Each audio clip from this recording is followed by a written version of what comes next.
মাঘী পূর্ণিমায় পুজোর মন্দিরে ভক্তদের সমাগম পাঁচলায় ঝন্টি শীতলা কালী মন্দিরে।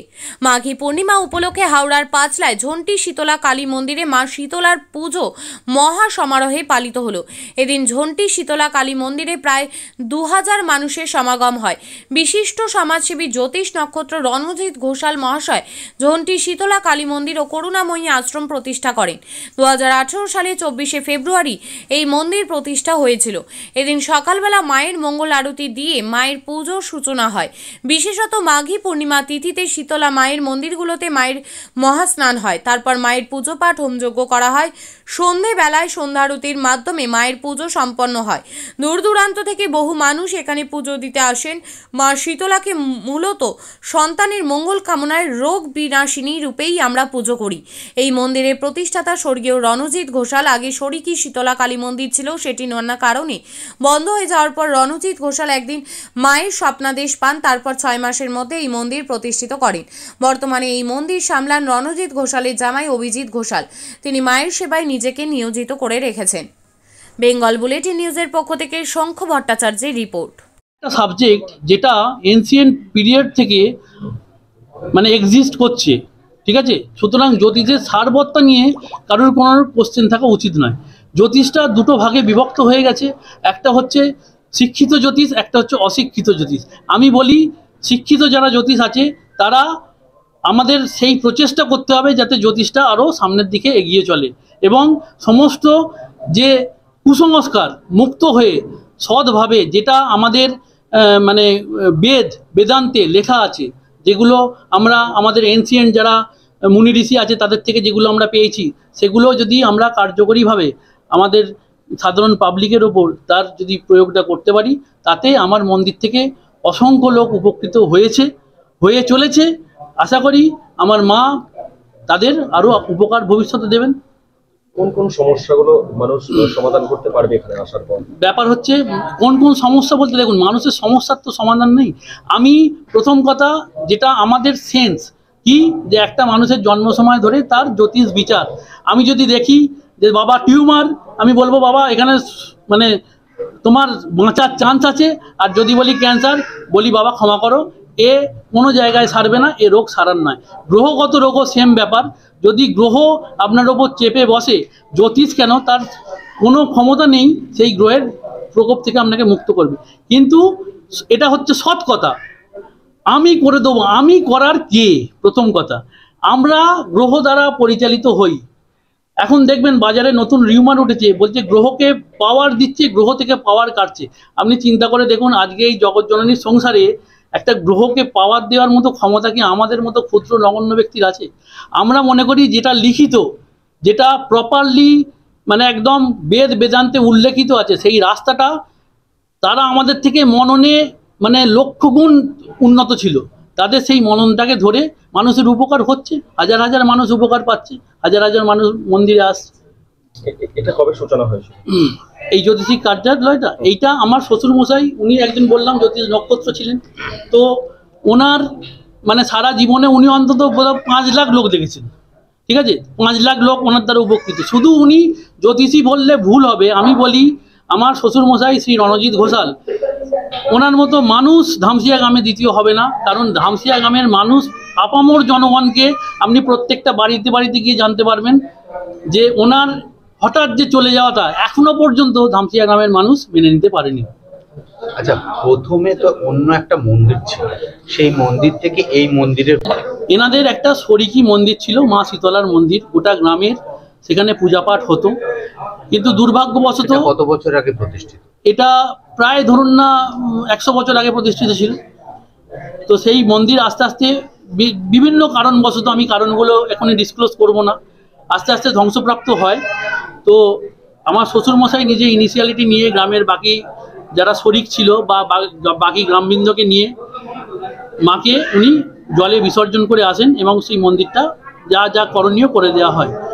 তার কিছুদিন পরে হঠাৎ উনি বললেন একদিন যে মাকে, যে মা ওনাকে স্বপ্নাদেশ দিয়েছে যে আমায় ফেলে দিয়ে নিয়ে আসবি না। আপনি বিশ্বাস করবেন না, একটা মানুষের উনি জীবনে কত পয়সা যে উনি ইনকাম করেছেন হয়তো বলা যাবে না, কিন্তু ওনার জীবনের সমস্ত ইনকাম উনি একটা বার চিন্তা করলেন না ওনার পরবর্তী ক্ষেত্রে কি হবে। উনি ওনার জীবনের সমস্ত ইনকাম ব্যাংকে গেলেন, তুললেন, মায়ের মন্দির শুরু করলেন, জমি কিনলেন, মায়ের মন্দির শুরু করলেন, 4 মাসের মধ্যে শেষ করলেন, বললেন আমার মা এসে গেছে, আমার মা বুঝে নেবে। তা উনি এনাম মতাদর্শের লোক ছিল। তো আমি বলি আমার সৌভাগ্য যে আমি ওনার ছত্রছায়ায় থাকার সুযোগ পেয়েছি, এবং আমি বলি আমি যতদিন এই মন্দিরে থাকব একজন রঞ্জিত ঘোষালের প্রহরী হয়ে থাকব, এবং আমি চেষ্টা করব যাতে আপামর জনগণ আমার এই মন্দির দ্বারা ওনাকে মনে রাখে, এবং আমি যতদিন থাকব আমি এটা চেষ্টা করব যেন আমার মধ্যে রঞ্জিত ঘোষাল থাকে। এই সবচেয়ে প্রথম বলি যে স্বর্গীয় রঞ্জিত ঘোষাল মহাশয়কে আমার প্রথম নমস্কার, কারণ আমি এই মন্দিরে 18 বছর ধরে আছি, ওনার সঙ্গ আছি। এই মন্দিরে থাকা থেকে আমার আরও 3টে আমি মঠ চালাই, আমার ফ্যামিলিকে দেখা এ টু জেড এই মন্দিরতে আসার পর থেকে আমার বিশাল উন্নতি হয়েছে। সেই উন্নতিটা এখনও ধরে রেখেছি, এখনও সেই জন্য আমি এই মন্দিরে আসি, এবং আরও অনেক ভক্ত অনেক দূর থেকে আসেন। আমার দেখা দেখি আমি যে উপকার পেয়েছি তারাও সেটা আমার মুখে শুনেছে, শোনার পরে তারাও আসছে, তারাও এসে এখানে অনেক উপকার পেয়েছে, এবং সেই জন্যই অনেকেই অনেক দূর দূরান্ত থেকে এই মন্দিরে আসে। সমস্যা অনেকের ব্যবসা হয়তো চলছে না, ব্যবসার জন্য এখানে কাজ করা হয়। তারপরে কারো পড়াশোনা, কারো মেয়ের বিয়ে হচ্ছে না, সেই সব যেসব গ্রহ পজিশান খারাপ থাকে সেই সব গ্রহকে কিছুটা গার্ড দিয়ে সেইভাবেই ডাক্তার অভিজিৎ ঘোষাল নিজের মানে জীবন যে হুমটা হয় দেখলে আপনারা বুঝতে পারবেন, জীবন চলে যাওয়ার মতন, মানে একদম হৃদয়ের ভেতর থেকেও মনে হয়, আমার মনে হয়, আমি তো ওনার সঙ্গে অতপ্রথমে জড়িত, সেইভাবেই মানে কাজ করে, মানে বলে আমার ভাষায় বলে বোঝাতে পারবো না যে কি মানে পরিশ্রমের মধ্যে দিয়ে লোকের চেষ্টা করে কিসে এর ভালো হবে, কিসে এর মেয়েটার বিয়ে হবে, কিসে এর ছেলেটা চাকরি পাবে, কিসে এর ব্যবসাটা ভালো চলবে। টোটাল মাকে সেইভাবে হৃদয়তে ডাকে। যখন হুম হয় তখন উনি হুম করতে করতে মাকে মানে এত জোরে কাঁদে, আমরা কেউ থাকতে পারি না।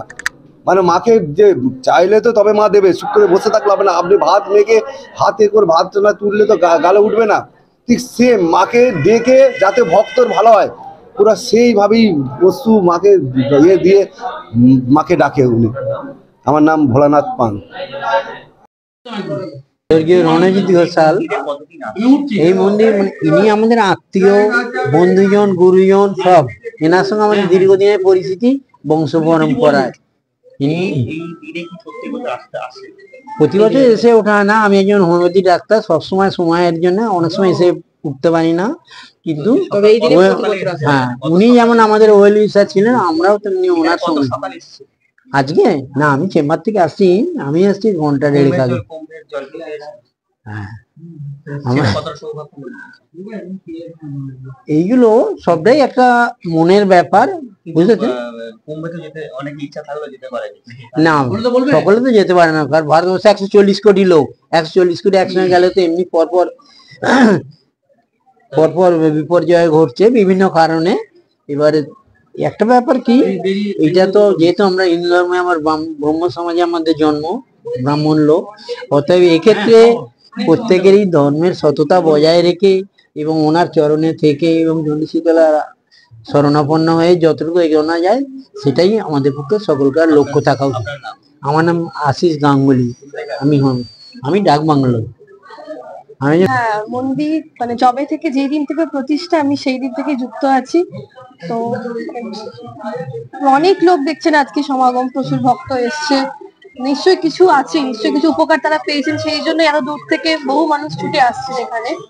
তো ক্ষুদ্র থেকে ক্ষুদ্রতর যে মানুষের প্রবলেম, যে কোনো বাধা বিঘ্ন যা কিছু, সবকিছুর জন্যই যে কোনো মনস্কামনা যা কিছু নিয়ে মায়ের কাছে আসেন সবাই উপকৃত হয়।